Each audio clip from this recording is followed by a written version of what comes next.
Hello दोस्तों, अगर आप भी 26 जनवरी गणतंत्र दिवस के शुभ अवसर पर अपने स्कूल में या अपने कॉलेज में भाषण के रूप में कुछ बोलना चाहते हैं तो आप इस तरह से बोल सकते हैं। यहाँ पर उपस्थित आदरणीय शिक्षकगण, अभिभावकगण एवं मेरे प्यारे दोस्तों, आप सभी लोगों को मेरा नमस्कार।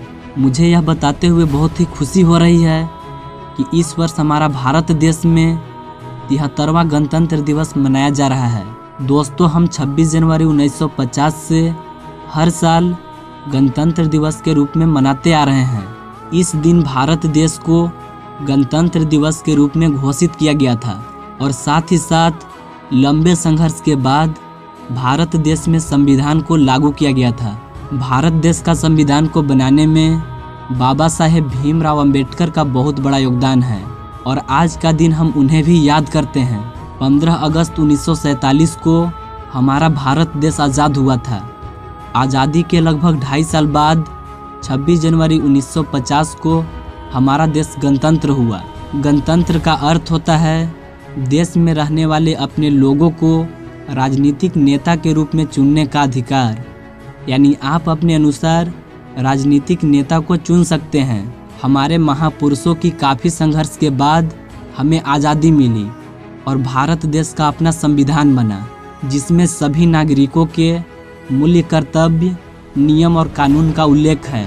अपने देश के प्रति उनके बलिदान को हम कभी नहीं भूल सकते हैं। उन्होंने ऐसा किया कि उनके आने वाली पीढ़ियां बिना संघर्ष के जी सके और अपने देश को आगे बढ़ा सके। यह सिर्फ उनके संघर्ष की वजह से संभव हो पाया है कि हम अपने राष्ट्र में स्वतंत्र रूप से रह सकते हैं। भारत देश में विविधता में एकता को दिखाने के लिए विभिन्न राज्यों द्वारा भारतीय संस्कृति और परंपरा का एक बड़ा प्रदर्शन भी किया जाता है।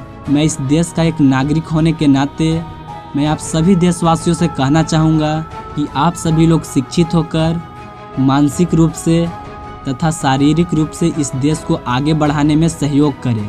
इस भाषण को समाप्त करने से पहले मैं गणतंत्र दिवस के बारे में अपनी भावनाओं को व्यक्त करने का मौका देने के लिए आप सभी लोगों को धन्यवाद देना चाहता हूं और मुझे एक भारतीय होने का गर्व है। मैं अपने जीवन में देश से जातिवाद और भ्रष्टाचार को पूरी तरह से खत्म होते देखना चाहता हूं। इन्हीं बातों के साथ मैं अपने वाणी को विराम देता हूं। धन्यवाद।